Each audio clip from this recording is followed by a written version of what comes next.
Hello ಸ್ನೇಹಿತರೆ, ಸಪ್ತಪದಿ ಧಾರಾವಾಹಿಯ ಇಂದಿನ ಸಂಚಿಕೆಯಲ್ಲಿ ನೋಡುವುದಾದರೆ ಈ ಕಡೆ ಕನಕಾಗೆ ತುಂಬ ಬೇಜಾರಾಗಿ ಹೇಳ್ತಾ ಇರ್ತಾಳೆ.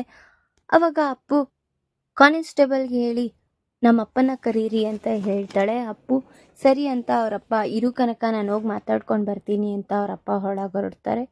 ಇನ್ನು ಈ ಕಡೆ ರಾಜ್ ರೂಮ್ ಒಳಗೆ ನಾನು ಒಬ್ಬನೇ ಮಲ್ಕೊಂಡ್ರೆ ಸರಿ, ಮನೇಲಿ ಬೇರೆ ಯಾರೂ ಇಲ್ಲ, ಮತ್ತೆ ಏನಾದರೂ ಹೆಚ್ಚು ಕಮ್ಮಿ ಆಗುತ್ತೆ ಅಂತ ಅವನು ಅವಳಿಗೆ ಅಡ್ಡ ಹಿಡಿತಾ ಇರ್ತಾನೆ. ರೂಮ್ ಒಳಗೆ ಬರಬಾರ್ದು ಅಂತ. ಯಾಕೆ ನಾನೇನು ಬಂದು ಏನು ಮಾಡ್ತೀನಿ ಅಂತ ನೀವು ಈ ಥರ ಆಡ್ತಾ ಇದ್ದೀರಾ, ನಾನು ಮಲ್ಕೊಳ್ಬೇಕು ಅಷ್ಟೇ ಬಿಡಿ ಅಂತ ಅವಳು ಮಾತಾಡ್ಬಿಟ್ಟು ಒಳಗಡೆ ಬಂದು ಮಲ್ಕೊಳ್ಳೋದಿಕ್ಕೆ ಹೋಗ್ತಾ ಇರ್ತಾಳೆ. ಈ ಕಡೆ ಸರಿ ಅಂತ ರಾಜ್ ಮಲ್ಕೊಳ್ತಾನೆ. ಇನ್ನು ಈ ಕಡೆ ಅಪ್ಪು ಜೊತೆ ಅವರಪ್ಪ ಮಾತಾಡ್ತಾ ಇರ್ತಾರೆ.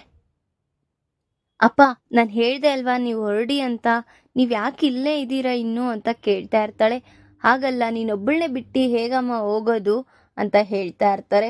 ಆಗ ಹಾಗಲ್ಲ ಅಪ್ಪ, ಟೈಮ್ ಬೇರೆ ಹೊತ್ತಾಗಿದೆ, ನಿಮಗೆ ಶುಗರ್ ಬೇರೆ ಇದೆ, ನೀವು ಹೋಗಿ ರೆಸ್ಟ್ ಮಾಡಿ ಅಂತೆಲ್ಲ ಹೇಳ್ತಾ ಇರ್ತಾಳೆ. ಆದರೂ ಅಪ್ಪು ನೀನು ಮಾಡಿರೋ ವಿಚಾರದಲ್ಲಿ ಯಾವುದೇ ತಪ್ಪಿಲ್ಲ ಅಪ್ಪು ಅಂತ ಹೇಳ್ತಾ ಇರ್ತಾರೆ. ಯಾಕಪ್ಪ ಅಂದಾಗ, ಅಲ್ಲ ನೀನು ನಿಮ್ಮ ಅಕ್ಕಂದಿರ ವಿಚಾರಕ್ಕೆ ಬಂದಿದ್ದಕ್ಕೆ ಬಿಟ್ಟಿಲ್ಲ, ಮತ್ತೆ ನಿನ್ನ ವಿಚಾರಕ್ಕೆ ನಾವು ಬಂದರೆ ಬಿಡ್ತೀವಾ, ಅವರಿಗೋಸ್ಕರ ನೀನು ಇದನ್ನೆಲ್ಲ ಸ್ಯಾಕ್ರಿಫೈಸ್ ಮಾಡ್ತಾ ಇದೀಯಾ ಅಂತೆಲ್ಲ ಹೇಳ್ತಾ ಇರ್ತಾರೆ. ಆಗ ಅವ್ರಿಗೆ ತುಂಬ ಬೇಜಾರಾಗಿ ನಾವು ಹೇಗಾದರೂ ಮಾಡಿ ನೀನ ಬಿಡಿಸ್ಕೊಂಡು ಹೋಗ್ತೀವಿ ಅಂತ ಅವರಪ್ಪ ಪಟ್ಟು ಹಿಡ್ದು ಕೂತಿರ್ತಾರೆ. ಇನ್ನು ಈ ಕಡೆ ರಾಜ್ ಮತ್ತೆ ಕಾವ್ಯ ಇಬ್ರು ಮಲ್ಕೊಂಡಿರ್ತಾರೆ. ರಾಜ್ಗೆ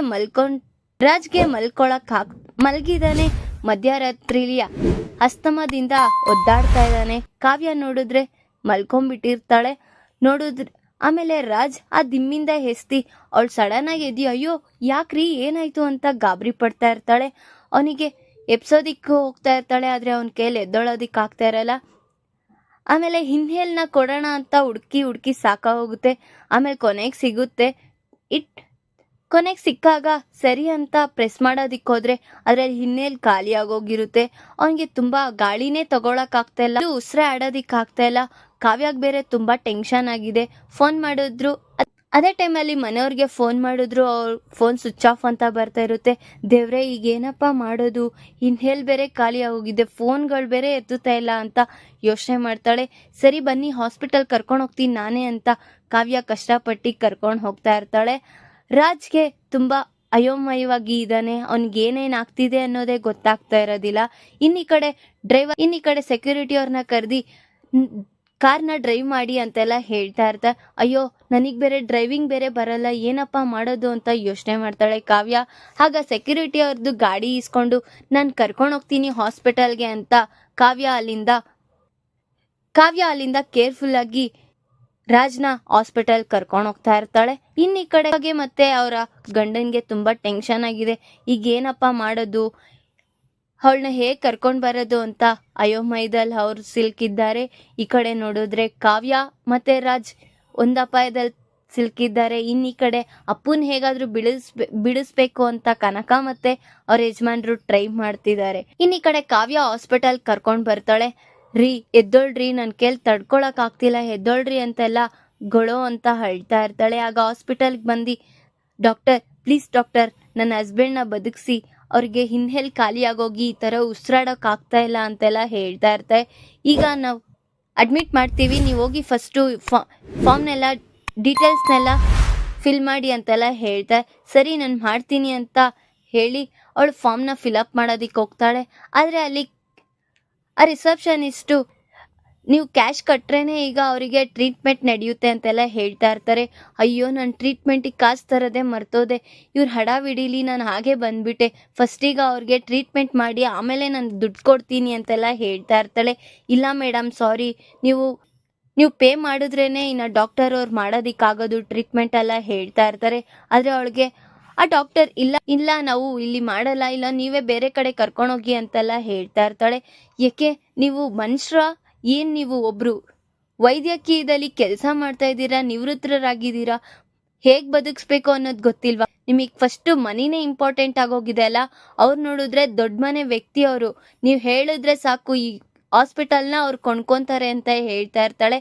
ಆದರೂ ಪರವಾಗಿಲ್ಲ, ನಮ್ಮ ಕೈಲಾಗಲ್ಲ, ನೀವು ಫಸ್ಟು ಪೇ ಮಾಡಿದ್ರೇನೆ ನಾನು ಟ್ರೀಟ್ಮೆಂಟ್ ಮಾಡೋದು ಅಂತ ಎಲ್ಲ ಹೇಳ್ತಾ ಇರ್ತಾರೆ ಡಾಕ್ಟರ್ ಅವರು. ಅವಳಿಗೆ ತುಂಬ ಬೇಜಾರಾಗಿ ಪ್ಲೀಸ್ ಡಾಕ್ಟರ್ ನನ್ನ ಗಂಡನ್ನ ಕಾಪಾಡಿ ಅಂತ ಅವಳು ತುಂಬಾ ಸೊರ್ಗೋಗಿ ಅಳ್ತಾ ಇರ್ತಾಳೆ. ಅದೇ ಟೈಮಲ್ಲಿ ರಾಜ್ ಸಹ ಕರೆಯೋದಿಕ್ ಟ್ರೈ ಮಾಡ್ತಾ ಇರ್ತಾನೆ. ಆಗ ಅವಳಿಗೆ ಫ್ಲಾಶ್ ಆಗುತ್ತೆ, ಅಯ್ಯೋ ಕಲ್ಯಾಣ್ ಅವ್ರು ಇದಾರಲ್ಲ, ಅವ್ರಿಗೆ ಕಾಲ್ ಮಾಡೋಣ ಅಂತ. ಕಲ್ಯಾಣ್ಗೆ ಇಮಿಡಿಯೇಟ್ಲಿ ಕಾಲ್ ಮಾಡ್ತಾಳೆ ಕಾವ್ಯ.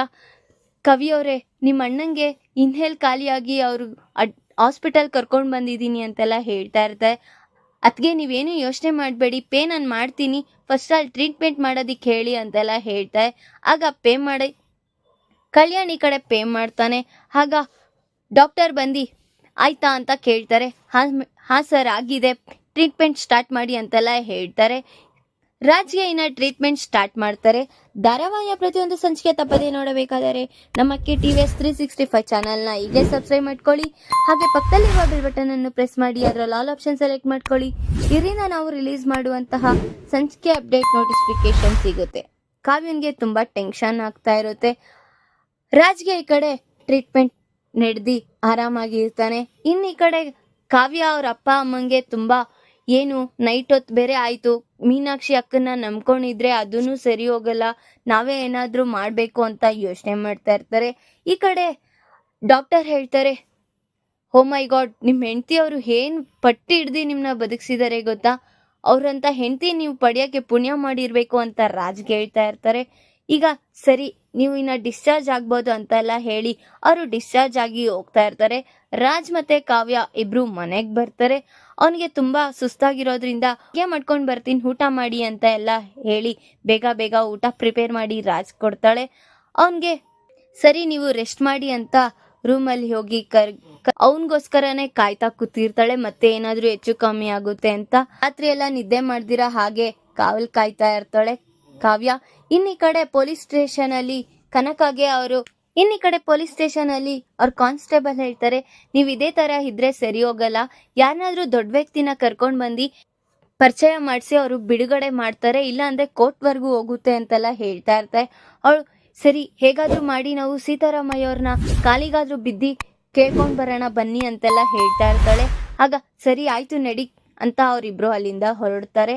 ಈ ಕಡೆ ನೋಡಿದ್ರೆ ಕಾವ್ಯ ಹಾಗೆ ರಾಜ್ನ ನೋಡ್ತಾ ಹಾಗೆ ಮಲ್ಕೊಂಡಿರ್ತಾಳೆ. ಆಗ ಅವಳಿಗೆ ಕಾರ್ ಶಬ್ದ ಆಗಿ ಓ ಮನೆಯವರೆಲ್ಲ ಬಂದ್ರು ಅನ್ಸುತ್ತೆ ಅಂತ ಎದ್ ಬರ್ತಾಳೆ. ಆಗ ನೋಡಿದ್ರೆ ಅಪರ್ಣ ಬಂದಿ ಏನ್ ಮಾಡ್ದೆ ನನ್ ಮಗನ್ಗೆ, ಎಲ್ಲ ಒಂದ್ ದಿವಸ ನನ್ ಮಗನ್ ಬಿಟ್ಟೋಗಿದ್ಕೆ ಈ ಗತಿಗೆ ತಂದಿದ್ಯಾ, ಎಂತ ಕುಟುಂಬದವರು, ನಾನು ನಿನ್ ನೋಡ್ಕೊಳ್ಳೋ ಕೆಪಾಸಿಟಿ ಇಲ್ಲ, ಮತ್ ನೀನ್ ಅಂತವಳು ಅವನಿಗೆ ಹೇಗೆ ಹೆಂಡ್ತಿ ಆದೆ ಅಂತ ಕಾವ್ಯ ವಿರುದ್ಧವಾಗೆ ಮಾತಾಡ್ತಾ ಇರ್ತಾರೆ. ಆಗ ಅವ್ರ ಅಜ್ಜಿ ಹೇಳ್ತಾರೆ, ಈಗ ಏನಾಯ್ತು ಅಂತ ಫಸ್ಟ್ ಕೇಳು ಅಪರ್ಣ, ಎಲ್ಲ ಏನೋ ಅವಳೇ ಅನಾಚಾರ ಮಾಡಿದಾಳೆ ಅನ್ನೋ ತರ ಕೇಳ್ತಾ ಇದೆಯಲ್ಲ ಅಂತ ಹೇಳ್ತಾ ಇರ್ತಾರೆ. ಆಗ ಇಲ್ಲ ಅತ್ತೆ, ಇವಳೇ ಏನಾದ್ರೂ ಮಾಡಿರ್ತಾಳೆ ರಾಜ್ಗೆ ಅಂತ ಹೇಳ್ತಾ ಇರ್ತಾಳೆ. ಆಗ ಕಾವ್ಯನ್ ವಿರುದ್ಧವಾಗಿ ರುದ್ರಾಣಿನೂ ಸಹ ಸೇರಿ ನಮ್ ರಾಜ್ಗೆ ಏನಾಗಿದೆ, ಯಾಕೆ ನಿನ್ಗೆ ಇನ್ಫಾರ್ಮ್ ಮಾಡ್ಬೇಕು ಅನ್ನೋದು ಕಾಮನ್ ಸೆನ್ಸ್ ಇಲ್ವಾ ಅಂತ ಕಾವ್ಯಾಗ ಹೇಳ್ತಾಳೆ ನಾನು ಕಾಲ್ ಮಾಡಿದ್ರು ನೀವ್ ಯಾರು ಪಿಕ್ ಮಾಡಿಲ್ಲ ಅಂತೆಲ್ಲ ಹೇಳ್ತಾ ಇರ್ತಾರೆ. ಈ ಕಡೆ ರಾಹುಲ್ ಮತ್ತೆ ಸ್ವಪ್ನ ನೋಡ್ದಾ ಹೇಗ್ ನಡೆದಿರೋ ಸಣ್ಣ ವಿಚಾರ ಹೇಳದ್ ಬಿಟ್ಟು ಎಷ್ಟು ದೊಡ್ಡ ಪುರಾಣ ಕೂಗ್ತಿದ್ದಾಳೆ ಇವಳು ಅಂತೆಲ್ಲ ಹೇಳ್ತಾ ಇರ್ತಾರೆ. ಅಪರ್ಣ ಅವಳ ವಿರುದ್ಧವಾಗಿ ಮಾತಾಡ್ತಾ ಇರ್ತಾರೆ. ಇನ್ನೀ ಕಡೆ ಕಾವ್ಯ ಅವ್ರ ಅಪ್ಪ ಅಮ್ಮ ಇಬ್ರು ಅವ್ರನ್ನ ಮಾತಾಡ್ಸೋಣ ಅಂತ ಬರ್ತಾ ಇರ್ತಾರೆ. ಆದ್ರೆ ಅಲ್ಲಿ ನಡೀತಿರೋ ಜಗಳ ನೋಡಿ ಅವ್ರಿಬ್ರಿಗೂ ತುಂಬಾ ಬೇಜಾರಾಗೋಗುತ್ತೆ.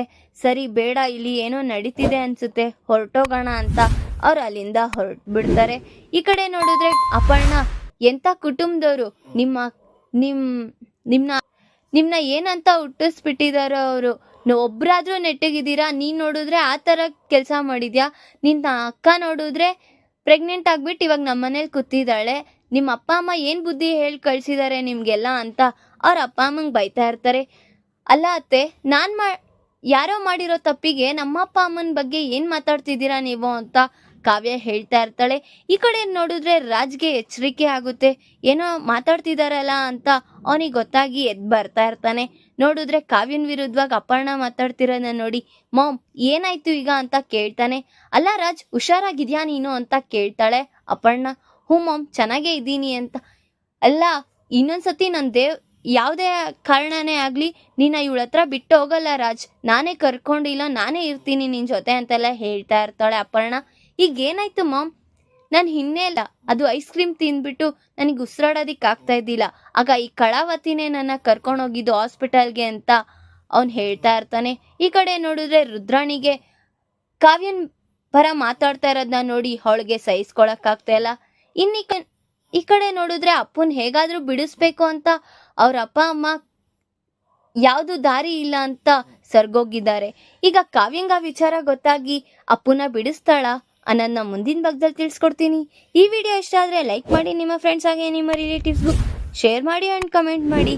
Thanks for watching.